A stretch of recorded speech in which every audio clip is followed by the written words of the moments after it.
Kundi la wapiganaji la Hamas limeitaka Hizbullah kuwateka nyara wanajeshi wa Israel baada ya bunge la Senate kupitisha mswada wa hukumu ya kifo dhidi ya Wapalestina. Abu Ubaida, msemaji wa Hamas, Izzuddin al-Qassam, alihutubia ujumbe wake kwa shirika la Hizbullah ambalo alilitaja kama upinzani wa Kiislamu nchini Lebanon.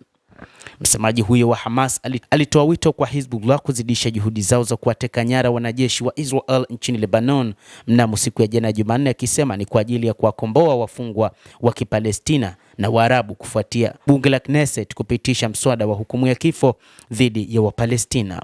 Abu Ubaida, msemaji wa Hamas, alihutubia ujumbe wake kupitia wapiganaji wa Hamas wa Hizbullah akisema kwamba mapambano ya watu wetu dhidi ya Wayahudi yamethibitisha kwamba njia fupi zaidi ya kuwakomboa wafungwa ni kupitia upinzani. Ubaida alidai akitaka Hizbullah kukamilisha misheni ambayo Hamas ilianzisha huko Gaza. Tuna hakika kwamba Mungu hatawaacha wafungwa wetu walio huru na atawapa hueni na njia ya kutoka katika matatizo yao. Hamas imelaani muswada wa hukumu ya kifo kwa Wapalestina kama kiburi cha Israel.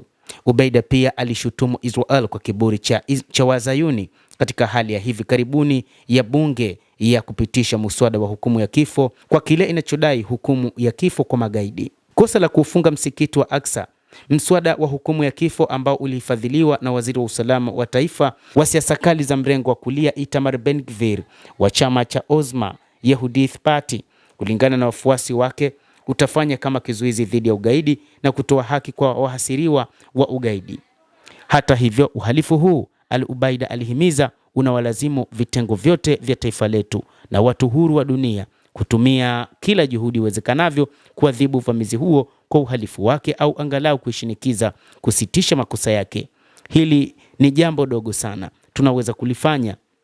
Hata hivyo, Hamas imesema kwamba haitokubaliana na mpango ulioanzishwa na Israel wa kuwaua raia wake au wanamgambo wenzao katika namna yoyote ile, lakini moja kati ya jambo ambalo itafanya pia ni kuwakamata na kuwanyonga wa Israel, hasa wanajeshi wa jeshi la IDF. Huo ndio mpango wa sasa ambao pia wapiganaji wa Hamas katika ukanda wa Gaza wanaosisitiza. Wapiganaji hao wamesema kamwe hawataruhusu mambo kama hayo kufanyika isipokuwa yatalipwa kwa kisasi kizito, huku wakiwataka wenzao wapiganaji wa Hizbullah kutoka nchini Lebanon kuhakikisha kwamba hili litakuwa ni kosa kwa Waisrael walioamua kuja na ukatili uliopindukia.